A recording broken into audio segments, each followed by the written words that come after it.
and Joy, and welcome back to my channel. Yesterday I went shopping at Gordman's and found this blouse.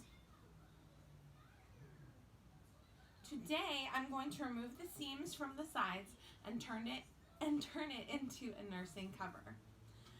Now I bought this. It says that the original price was $24.99. Then it went on sale for $14.99 and then again on sale for $10.98. And I bought it for $3.99.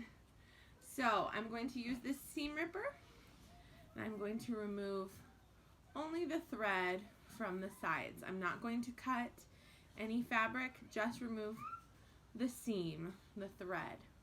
So I just finished it. It looks like this.